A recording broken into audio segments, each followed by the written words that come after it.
भारत की पवित्र भूमि पर जहां हर पत्थर इतिहास सुनाता है, वहीं एक था गुरुकुल आचार्य वरुण देव का। यह गुरुकुल बाकी सबसे अलग था। यहाँ शिक्षा सिर्फ किताबों की नहीं, बल्कि चरित्र, साहस और आत्मविश्वास की दी जाती थी। एक दिन इसी गुरुकुल में आया एक दुबला पतला शांत सा बालक, अभिनव। उसकी चाल धीमी थी, आवाज धीमी थी, और उससे भी धीमा था उसका आत्मविश्वास। अभ्यास के समय वह हमेशा सबसे पीछे रह जाता। धनुष खींचते ही उसके हाथ कांप जाते, कुश्ती में वह पल भर में गिर जाता, दौड़ में वह दूसरों से बहुत पीछे रह जाता। और सबसे बुरा था दूसरे शिष्यों का मजाक। वे हंसते और कहते, यह योद्धा बनेगा, यह तो हवा चले तो उड़ जाए। हर दिन ये शब्द उसके दिल में तीर की तरह लगते और वह खुद से कहने लगता, शायद मैं वास्तव में किसी काम का नहीं। एक दिन तीरंदाजी के अभ्यास में उसने तीर चलाया और तीर निशाने पर नहीं लगा, बल्कि पास के पेड़ से टकराकर जमीन पर गिर गया। पूरा गुरुकुल हंस पड़ा। वह शर्म से सिर झुकाकर अकेला नदी किनारे जा बैठा। पानी में अपना चेहरा देखते हुए बोला, भगवान, आपने मुझे ऐसा क्यों बनाया?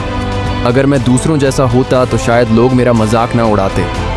तभी आचार्य वरुण देव उसके पास आए और बोले, वत्स, शरीर की कमजोरी कभी असली कमजोरी नहीं होती। असली कमजोरी है अपने आप पर विश्वास खो देना। अभिनव ने धीमे स्वर में पूछा, लेकिन आत्मविश्वास आएगा कैसे गुरुजी? जब लोग रोज मजाक उड़ाते हैं तो मेरा विश्वास टूट जाता है। गुरुजी मुस्कुराए। उसकी हथेली में एक छोटा सा बीज रखकर बोले, इसे रोप दो, इसे हर दिन देखना। जैसे यह बीज धीरे धीरे विशाल वृक्ष बनता है, वैसे ही आत्मविश्वास भी धीरे धीरे ही मजबूत होता है। फर्क सिर्फ इतना है कि इसे रोज सींचना पड़ता है, मेहनत से, विश्वास से और धैर्य से।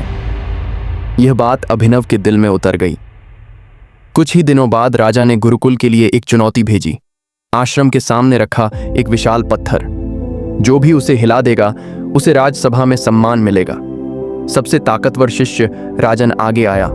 उसने पूरा जोर लगाया, लेकिन पत्थर जरा भी नहीं हिला। एक एक कर सभी शिष्य असफल हुए।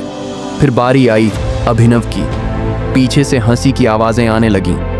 अरे ये क्या करेगा, ये तो हाथ लगाते ही गिर पड़ेगा। लेकिन तभी गुरुजी की गहरी आवाज गूंजी, वत्स, ये शक्ति की नहीं, आत्मविश्वास की परीक्षा है, प्रयास करो। अभिनव ने पहली बार खुद से कहा, अगर गुरुजी मुझ पर विश्वास करते हैं तो मुझे भी करना होगा। वह आगे बढ़ा, पूरे जोर से पत्थर को धक्का दिया। पत्थर नहीं हिला, लेकिन आज पहली बार अभिनव खुद नहीं गिरा।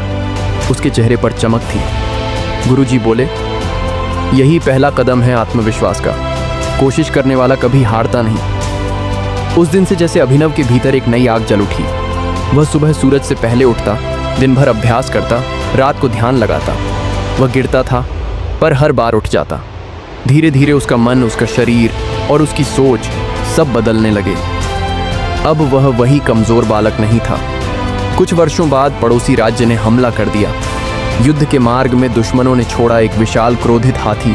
पूरी सेना डर गई, कोई आगे नहीं बढ़ पा रहा था।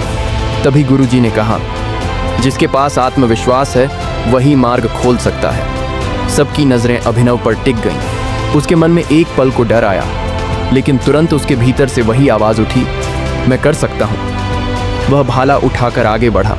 हाथी गरजा, जमीन कांपी, पर अभिनव नहीं।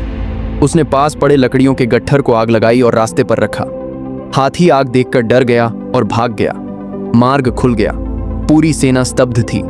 राजा गर्व से भर उठा। गुरुजी की आंखों में आंसू थे। राजसभा में राजा ने कहा, असली ताकत शरीर में नहीं, आत्मविश्वास में होती है, और आज इसका जीता जागता प्रमाण अभिनव है। आज अभिनव पूरे राज्य के लिए प्रेरणा बन चुका था, और वह अक्सर कहा करता था, कमजोर वह नहीं जिसके पास शक्ति कम है, कमजोर वह है जो खुद पर विश्वास नहीं करता। दोस्तों, यह कहानी हमें यही सिखाती है कि अगर आप खुद पर विश्वास कर लें तो कोई भी बाधा आपको रोक नहीं सकती। जीत उन्हीं की होती है जो हार मानने से इनकार कर देते हैं। और दोस्तों, अगर आपको ऐसी प्रेरणादायक कहानियां पसंद आती हैं तो स्ट्रीट विजडम 09 चैनल को सब्सक्राइब करना बिल्कुल मत भूलिए। आपका एक सब्सक्रिप्शन हमें और भी शानदार कहानियां लाने की ताकत देता है। मिलते हैं अगले प्रेरक वीडियो।